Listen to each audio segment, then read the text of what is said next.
नमस्कार दोस्तों। आज हमारे साथ हैं मेरठ की बहुत ही होनहार बेटी पूर्वा गर्ग, जिन्होंने मेरठ के इतिहास में बहुत ही अच्छा रिजल्ट लाया है। बहुत सालों तक ये सब याद रखा जाएगा कि मेरठ से आईआईटी में सबसे बढ़िया रिजल्ट किसका आया था। तो इसके रिजल्ट के बारे में डिटेल पहले जानते हैं। इस बच्ची ने जेईई मेंस में ऑल इंडिया रैंक 2 प्राप्त की है गर्ल्स कैटेगरी में। इसके अलावा यूपीटीयू में इसकी गर्ल्स कैटेगरी में रैंक 1 है और ओवरऑल रैंक 9 है। इसके अलावा इसका बोर्ड का रिजल्ट भी बड़ा शानदार रहा है। मैथ्स में इसको 100 में से 100 नंबर मिले हैं, जिसे सुनकर मुझे भी आश्चर्य होता है और खुशी भी होती है कि मैंने ही इसे मैथ्स पढ़ाया है और इसके 100 में से 100 नंबर आए हैं। मेरे तो कभी नहीं आए, इसके आए हैं। और बाकी पीसीएम में बहुत अच्छा रहा है, 99% इसका रहा है पीसीएम में। तो हम इससे डिस्कस करने वाला भी बहुत सारी बातें। बहुत सारे बच्चे जो इस वीडियो को देखेंगे, उनके जो बहुत सारे क्वेश्चंस होते हैं, कैसे पढ़ना चाहिए, क्या करना चाहिए, या पेरेंट्स भी सोचते हैं कब से क्या करना चाहिए, वो सब बारे में हम डिस्कस करेंगे। तो हम शुरू करते हैं पूर्वा से पूछना कुछ बातें। तो पूर्वा, आपका इतना बढ़िया रिजल्ट आया है, आज मेरठ में आपने कमाल कर दिया है। मेरठ तो क्या, आपको देश के हर शहर के लोग जान रहे हैं। कैसा फील हो रहा है ये सब देख के? ऑफ कोर्स एक खुशी है कि मेरा इतना अच्छा रिजल्ट आया है, लेकिन तब भी मैं एक नॉर्मल तरीके से ही रही हूँ, बिल्कुल रिलैक्स्ड हूँ। और इस समय मुझे इस बात की ज्यादा खुशी है कि मुझे और नहीं पढ़ना। अभी मतलब कोई एग्जाम नहीं है मेरा अगले 2 महीने तक। चलिए, बहुत बढ़िया बात आपने कही है। इस बात को सुन के कुछ बच्चे बड़े खुश होंगे कि जो बच्चे सोचते हैं कि हमें पढ़ना अच्छा नहीं लगता है, पढ़ना बड़ा ऐसा लगता है, तो ऐसा नहीं है। वो टॉपर्स के साथ भी ऐसा होता है। वो भी ये नहीं चाहते कि हमेशा पढ़ते रहें, और जब उनका भी कंप्लीट होता है एग्जाम वगैरह, तो वो भी बिल्कुल फ्री फील करते हैं। और ये पेरेंट्स के लिए भी है कि वो भी ये बच्चों से ना चाहें कि उन्हें हमेशा पढ़ना ही अच्छा लगे। एग्जाम हो गया, थोड़ी मस्ती करें, उसके बाद दोबारा पढ़ाई शुरू करें। अच्छा पूर्वा, आप ये बताइए, ये जो आपका रिजल्ट इतना बढ़िया आया है, क्या पहले से डिसाइड किया हुआ था कि मेरठ में इतिहास बनाना है, वो पहली लड़की बनना है जो 300 से ज्यादा नंबर लाएगी जेईई मेंस में? नहीं, ऐसा कुछ पहले से डिसाइडेड नहीं था। 11th की स्टार्टिंग में ये सोच रखा था कि अपने भाई से बेटर परफॉर्म करना है, लेकिन ये कभी नहीं सोचा था कि 300 अब लाना है। लेकिन जैसे जैसे 12th का एंड आया, एक फीलिंग आने लगी थी, जैसे मैं टेस्ट दे रही थी कि 300 से अब आ सकते हैं। तो ओवरऑल मैं यही कहना चाहूंगी कि मैं बस मेहनत करती गई और ये रिजल्ट आ गया। तो अच्छा, इसके भाई के बारे में आपको जरूर बता दें, क्योंकि ये बार बार भाई का नाम लेगी। इसके भाई ने 2014 में आईआईटी का एग्जाम क्लियर किया था और वो आजकल आईआईटी दिल्ली में पढ़ रहा है। अच्छा पूर्वा, आप ये बताइए, आपने यही रिजल्ट इतना बढ़िया है या इससे पहले भी कोई बढ़िया रिजल्ट आए हैं आपके? इससे पहले मैं एनटीए स्कॉलर रह चुकी हूँ और मैंने नेशनल क्रिएटिविटी ओलंपियाड में भी ऑल इंडिया फर्स्ट रैंक प्राप्त की थी। और बाकी तो बस सब कुछ नॉर्मल सही रहा है। अपना नॉर्मल क्लास में एक कंसिस्टेंसी मेंटेन करते हुए चली मैं आज। चल, बहुत बढ़िया। अच्छा, आपने 11th-12th में जब आईआईटी की आप तैयारी कर रहे थे बहुत बढ़िया से, तो जैसे बहुत सारे एग्जाम होते हैं, जैसे आपने केवीपीवाई का नाम नहीं लिया, क्या आपने वो एग्जाम नहीं दिया था? जी नहीं, मैंने वो एग्जाम नहीं दिया था, क्योंकि वो एग्जाम संडे को था और संडे को मेरी क्लास होती थी। मैं अपनी क्लास में करना बिल्कुल पसंद नहीं करती। चलिए, बहुत बढ़िया। देखो, बच्ची ने बड़ी शानदार बात कही है। जैसे आपने सुना होगा, बिल्कुल लक्ष्य को फोकस रहना चाहिए बच्चे को। ऐसा नहीं कि 10 एग्जाम के बारे में सोचता है। बच्चों क्लियर था मुझे आईआईटी क्लियर करना है, तो इसने जो बहुत सारे एग्जाम होते हैं जो मैक्सिमम संडे को होते हैं, और इसकी क्लास भी संडे को होती है, इसलिए इसने सोचा कि उनमें तो मुझे कोई जाना नहीं है, कोई फायदा नहीं है, तो इसलिए सिर्फ अपने एग्जाम पे फोकस रखा आईआईटी वाले पे। अच्छा ये बताइए पूर्वा, ये जो आपने इतनी बड़ी कामयाबी पाई है, कहाँ से प्रेरणा मिली ये सब? इस मेन इंस्पिरेशन तो मुझे अपने भाई से ही मिलती थी कि हर स्टेप पे भैया से ज़्यादा अच्छा करना है, क्योंकि जब भैया की गाइडेंस है तो ऑफ कोर्स भैया से बेटर ही करना है। और बाकी हमारे मैथ टीचर बहुत बड़ी इंस्पिरेशन रहे हैं हर बात के लिए। एक पॉजिटिव एटीट्यूड के साथ आगे बढ़ने के लिए इन्होंने ही मुझे इंस्पायर किया है। अच्छा, हमारे साथ बैठी इसलिए तो ऐसा नहीं बोल रही हो? ऐसा नहीं है, अगर मैं कहीं और भी बैठी होती तो मैं यही कहती। इवन मेरे मम्मी पापा को भी सब बहुत अच्छे से पता है। चलो बहुत बढ़िया। ऐसे जब रिजल्ट आपका कोई स्टूडेंट देता है तो हमें भी गर्व फील होता है। अच्छा ये बताइए, जैसे आपको पता चला आपकी इतनी बढ़िया रैंक आ गई है, तो पहला रिएक्शन आपके फैमिली मेंबर्स का क्या था, स्पेशली आपके भाई का क्या था? सबसे पहले मैं ही अपने लैपटॉप अपने पास लेके बैठी थी। मैंने रिजल्ट खोला, 96 rank I. I was quite relax. मैंने मम्मी पापा को बताया और दोनों बहुत खुश थे, लेकिन सबसे स्पेशल रिएक्शन मेरे भाई का ही था। पापा ने फोन किया, पापा ने बताया कि 96 रैंक आई है इसकी, एंड भैया सेड और तेरी इतनी अच्छी रैंक। और बस वही रिएक्शन था सबसे बढ़िया वाला। अच्छा, जब ये 96 आपकी ओवरऑल रैंक थी, तो जब पता चला गर्ल्स कैटेगरी में तो सेकंड आए हैं, उसके बाद कुछ बदला या सेम वैसे ही? नहीं, मैं तब भी बहुत रिलैक्स थी। सिर्फ पापा की एक्साइटमेंट और बढ़ गई थी। पापा ने सारे रिश्तेदारों को फोन करके बता दिया कि गर्ल्स कैटेगरी में सेकंड रैंक आई है। चलो बहुत बढ़िया। उन्हें गर्व हुआ होगा अपनी बेटी पे, ठीक है ना? तो आप सब भी देखें, बेटियां ज्यादा बढ़िया काम करती हैं बेटों से। बेटा लाया था 1611 रैंक, बेटी लाई है 2 रैंक। अच्छा अब ये बताओ, जैसे काफी पेरेंट्स का एक क्वेश्चन होता है, और बच्चे तो छोटे होते हैं, उनको पता नहीं होता, पेरेंट्स बड़े कंफ्यूजन में रहते हैं कि हमें तैयारी कब से शुरू करनी चाहिए, 9 से 10 से 11 से या 12th के बाद। तो आप क्या मानते हैं, तैयारी कब से शुरू कर देनी चाहिए आईआईटी के लिए? तैयारी से 9 से ही स्टार्ट कर देनी चाहिए, क्योंकि हमारे हमेशा यही बताया गया है कि जितना छोटा बच्चा उतने ज्यादा सीखने की क्षमता। तो अगर आप 9 से ही स्टार्ट कर देंगे तो उसके कंसेप्ट क्लियर करने के लिए उसे और ज्यादा टाइम मिलेगा। सो आई वुड इवन मेरे भाई ने 11 से स्टार्ट करी थी, मेरे भाई ने मुझे भी 9 से ही स्टार्ट कराई। जब ये तो नहीं कहना चाह रहे हैं भाई ने 11 से स्टार्ट की थी इसलिए 1611 रैंक आई है, और मैंने स्टार्ट किया 9 से इसलिए मेरी आई है सेकंड रैंक? नहीं, मैं ऐसा नहीं कहना चाह रही, क्योंकि हाँ इस बात का बहुत बड़ा डिफरेंस आता है कि मैंने 11 से स्टार्ट करी, लेकिन ऐसी कोई बात नहीं है। कुछ बच्चे ने 11 से स्टार्ट करके ठीक-ठाक कर देते हैं। अच्छा, आप वैसे तो सब जाने रहे हैं, पीछे लगा भी है, थर्ड आई क्लासेस से बच्ची पढ़ी है, तो आप बताइए अब थर्ड आई के बारे में कैसे जाना? और जब ये 11th में था तो उस समय ये एक इशू था हमारी फैमिली में कि कहाँ से कोचिंग कराई जाए। तो लेकिन पापा का एक ही पॉइंट था कि किसी ऐसी कोचिंग से कोचिंग सेंटर से नहीं कराना है जहाँ पे टीचर्स बदलते हैं, क्योंकि मेन पॉइंट आपकी पढ़ाई में टीचर्स ही होते हैं। वही टीचर्स पे ही सब कुछ डिपेंड करता है कि एक टीचर ही बताता है, मतलब आप एक टीचर को ही तो देखोगे, एक टीचर ही आप पे मेहनत करने वाला है, कोई कोचिंग सेंटर का नाम नहीं करेगा। तो उस समय पापा ने एक भैया को कई सारे एग्जाम्स दिलवाए, तो उसमें से एवलॉन का एग्जाम था। एंड फिर वहाँ पे जाके पापा को पता चला कि यहाँ पे ब्रिलियंट के टीचर्स ही पढ़ा रहे हैं, तो हमारे स्कूल में भी पहले आया करते थे।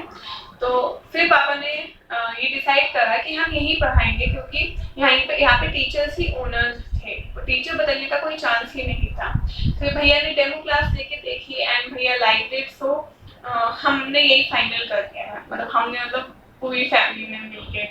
तो फिर उसके बाद जब भैया 11th पास कर चुका था, 12th में आया, तो तब भैया ने बताया होगा मेरे बारे में, तो सर ने बोला कि एक बार उसे भी यहाँ भेज के देखो, एंड उसे 9 से ही ज्वाइन करा दो।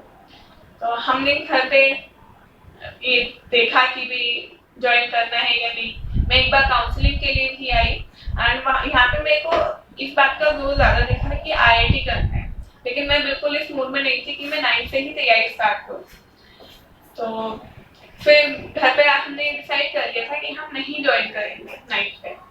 फिर सर ने ही भैया को कन्विंस किया कि तुम मुझे एक बार भेज के देखो और फिर पूर्वा को ही डिसाइड करने देना कि वो ज्वाइन करना चाहती है कि नहीं। एंड मैं एक बार I and this one word for this institute, marvellous. वो टीचर्स ने जिस तरह से पढ़ाया, जिस तरह से 9th के छोटे छोटे टॉपिक्स को डीप में जाके उनके एक एक कंसेप्ट क्लियर किए, मैंने डिसाइड कर लिया था मैं 9th 10th 11th 12th यही करने वाली हूँ, मुझे कहीं और नहीं जाना। अच्छा, ये तो हमने माना कि आपने 9th 10th किया, उसके बाद आपका भाई आईआईटी में सिलेक्ट हो गया था और उसने आईआईटी दिल्ली में एडमिशन लिया था, और तब आप चाहते तो दिल्ली भी जा सकते थे या किसी और बड़े इंस्टीट्यूट में जा सकते थे, और आपका भाई आईआईटी में पढ़ ही रहा था तो वहाँ के टॉपर से भी मिला होगा क्योंकि बहुत अच्छे रैंक आपके भाई से भी आई होंगी, तो फिर आपके भाई ने आपका एडमिशन किसी और इंस्टीट्यूट में क्यों नहीं कराया? भैया जब वहाँ पे गया तो भैया ने देखा कि भैया में और बाकी जो बच्चे थे वहाँ के, उनमें कुछ उनकी पढ़ाई में जैसे जो भी बात हुआ करती थी, भैया ने पाया कि कोई खास डिफरेंस नहीं है। जिस तरह से यहाँ पढ़ाया जा रहा है वैसे ही वहाँ पढ़ाया जा रहा है। उल्टा मैं तो यही कहूँगी कि यहाँ पे बेटर पढ़ाया जा रहा है, तो इसलिए इस बात का कोई सवाल ही नहीं उठा कि हमें दिल्ली जाके किसी और बड़े इंस्टीट्यूट में ज्वाइन करना चाहिए। चलिए, ये तो आपकी बात ही कैसे आप आए। अब कुछ बच्चों के क्वेश्चन हैं जो ज़्यादा इम्पोर्टेंट होंगे और हम चाहते हैं वीडियो देखने के बाद बच्चों को बहुत फायदा मिले, स्पेशली उन्हीं के लिए हम ये सब कर भी रहे हैं, क्योंकि जो सारे बच्चे हैं वो आपसे शायद फेस टू फेस नहीं मिल पाएंगे, इसीलिए हम ऐसे दिखाना चाहते हैं सब बच्चों को। तो सबसे जो बड़ा क्वेश्चन होता है बच्चों का भी पेरेंट्स का भी, कितनी देर पढ़ना चाहिए? मेरे हिसाब से पढ़ने के अलावा कोई काम नहीं होना चाहिए जब आप इस तरीके के एग्जाम की तैयारी कर रहे हो। मुझे कोई और काम नहीं था, ना मैं टीवी देखती थी, ना मुझे घर का कोई काम था, ना मेरे को मैं कोई सोशल नेटवर्किंग साइट पे एक्टिव थी। मैं सिर्फ एक ही काम था, सुबह उठो और पढ़ने बैठ जाओ और रात तक पढ़ो और फिर सो जाओ। तो बेसिकली सिर्फ पढ़ाई पे ही ध्यान होना चाहिए और कुछ भी नहीं। एंड बीच में ऑफ कोर्स दिमाग है, रिलैक्सेशन चाहिए ही होता है, तो उसके लिए थोड़ा बहुत आपकी जो भी हॉबी है, जैसे मुझे गाने सुनना पसंद था तो मैं गाने सुनना। चलो, ऐसी बात आपने बोल दी, आज बहुत सारे बच्चे पिटने वाले हैं घर पे, क्योंकि सब बड़ा फेसबुक वगैरह चलाते होंगे। अच्छा, ये आपने 11th से ऐसे किया या 9th से ऐसा किया? 10th से। 10th से ऐसा किया। चलो, 9th में मैं कम पढ़ती थी, 10th में आके थोड़ा सा पढ़ना शुरू किया था। चलो, तो पेरेंट्स से रिक्वेस्ट है, 9th वालों को नहीं कहना है कुछ, 10th वालों को कह सकते हैं। अच्छा, एक और बड़ी समस्या बच्चों के साथ है, जैसे किसी भी कोचिंग में पढ़ते हैं या हम भी हर रोज बच्चों के साथ रहते हैं, तो बड़ा समस्या रहता है कौन सी किताब पढ़नी है, कौन सा मटेरियल पढ़ना है। वो बच्चे बहुत सारी किताबें इकट्ठा कर लेते हैं, आपका क्या मानना है, कितनी किताबें पढ़नी चाहिए? ज्यादा किताबें इकट्ठा करने से कोई फायदा नहीं होने वाला है। पॉइंट ये रखो कि 2 किताब करो, उसे पूरा करो। एक किताब लो और उस पर तब तक लगेगा तब तक वो पूरी नहीं होगा, क्योंकि ऐसे तो आप हर किताब से इजी क्वेश्चंस कर लोगे और टफ क्वेश्चंस आप कभी करने के ही नहीं। तो इसलिए जो है just focus on one thing कि आपको पढ़ना है और फिर उसके बाद उसके क्वेश्चन सॉल्व करने हैं, और किसी एक बुक से, क्योंकि एक बुक में ही आपको सब कुछ मिल जाएगा। ऐसा कुछ नहीं है कि कुछ बुक्स अलग होती है। अच्छा, एक बच्चों को बड़ा क्रेज रहता है, जैसे हम मेरठ शहर में भी बैठे हुए हैं, जो एक छोटा शहर मानेंगे हम, और यहाँ बहुत बड़े बड़े कोचिंग सेंटर्स नहीं हैं, तो बच्चों में बड़ा क्रेज रहता है हमको टेस्ट सीरीज ज्वाइन करनी है, उससे हमारी ऑल इंडिया रैंक आएगी, हमें पता चलेगा हम कहाँ स्टैंड कर रहे हैं। तो उस बारे में आपका क्या मानना है, क्या आपने भी कोई टेस्ट सीरीज ज्वाइन की थी कभी? मैंने कभी कोई टेस्ट सीरीज ज्वाइन नहीं करी, और टेस्ट सीरीज ज्वाइन करने में तो ये पॉइंट है कि ऑल इंडिया रैंक आएगी, उसका कोई मतलब नहीं है, क्योंकि देखिए कोई भी ऐसी टेस्ट सीरीज नहीं है जिसमें इंडिया के सारे बच्चे पार्ट लेते हो।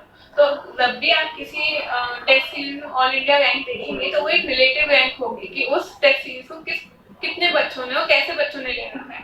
तो उससे बेटर है कि आप पिछले सालों के आईआईटी के रैंक वर्सेस मार्क्स एनालिसिस निकालें और अपनी जो आपकी टारगेट रैंक है उस पर देखें कि उस पर नॉर्मली कितने परसेंटेज उस बच्चे की कितनी परसेंटेज ऑफ मार्क्स आते हैं, और फिर उस परसेंटेज को टारगेट बनाओ। टेस्ट आपको कहीं से भी अवेलेबल हो जाएंगे बहुत आसानी से, और फिर उन टेस्ट को देके आप ये देखिए कि आपके उतने परसेंटेज मार्क्स आ रहे हैं या नहीं, क्योंकि सही तरीका यही है। अगर आप जो टेस्ट दे रहे हैं उनमें आपकी वो परसेंटेज कंसिस्टेंटली आ रही है तो पेपर में भी वही परसेंटेज आएगी। चलो, तो बच्ची का कहना है कि कंपटीशन अपने आप से रखना है, बाकी को नहीं देखना है क्या कर रहे हैं सब लोग। अच्छा, एक और इम्पोर्टेंट क्वेश्चन है सेल्फ स्टडी के ऊपर। जैसे बहुत सारे कोचिंग हैं, जैसे मेरठ में बैठे हैं की बात करें, यहाँ के बच्चे सब स्कूल भी जाते हैं और कोचिंग भी जाते हैं, डमी एडमिशन टाइप यहाँ कोई नहीं लेता है।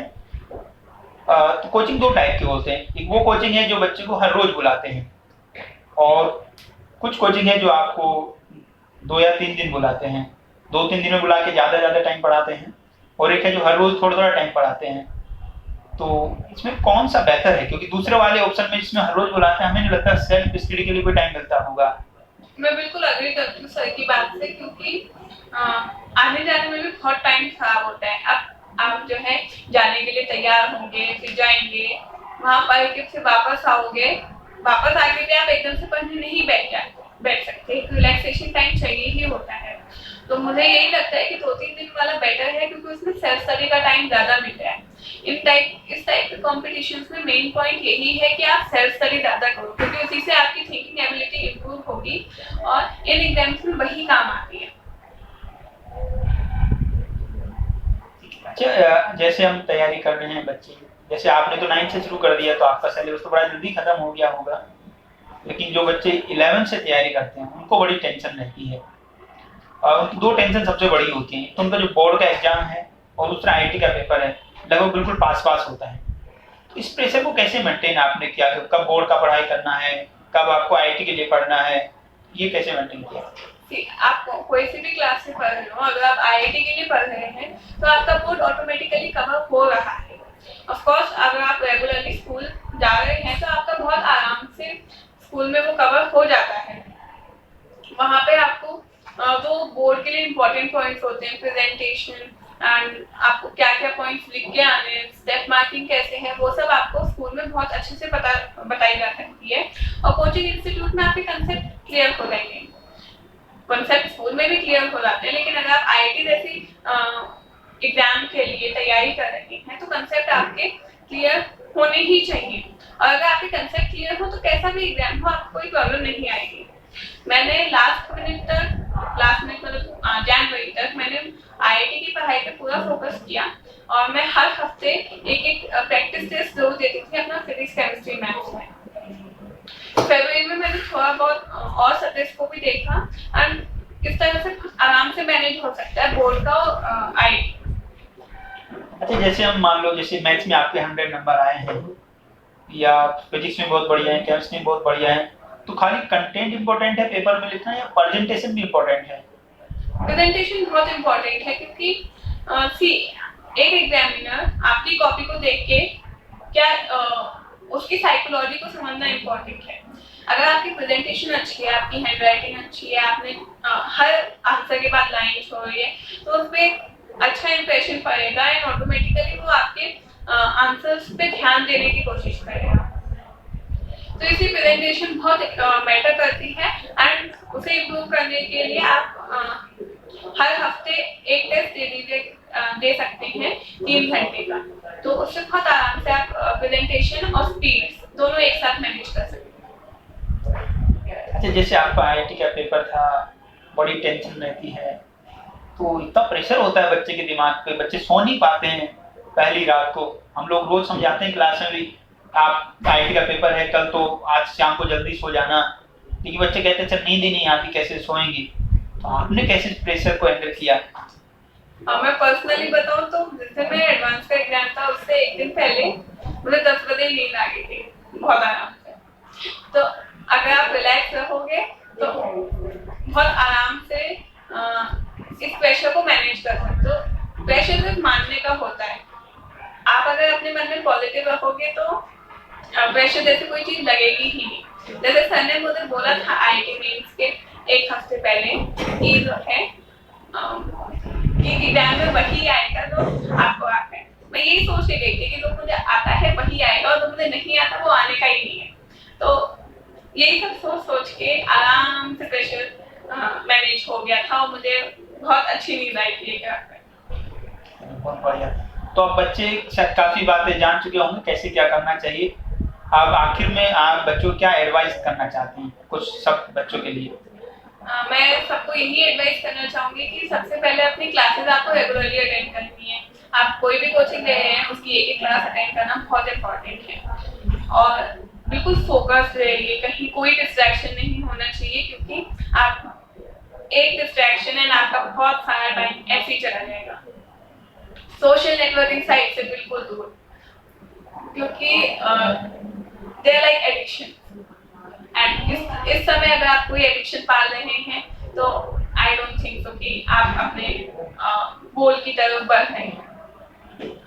एंड लास्ट थिंग कि बिल्कुल रिलैक्स रहिए, अपने तैयारी करो, जो होगा अच्छा ही होगा और बस बी रिलैक्स। जैसे आपका भाई आईआईटी कर रहा है इस बार, अब ये फाइनल ईयर में आ जाएगा, आपने भी क्लियर कर लिया है और आपका भाई तो सभी कोचिंग में पढ़े हुए बच्चों से मिला होगा, कोटा में, दिल्ली में, सब बड़े बड़े नाम वालों से। तो यदि उनको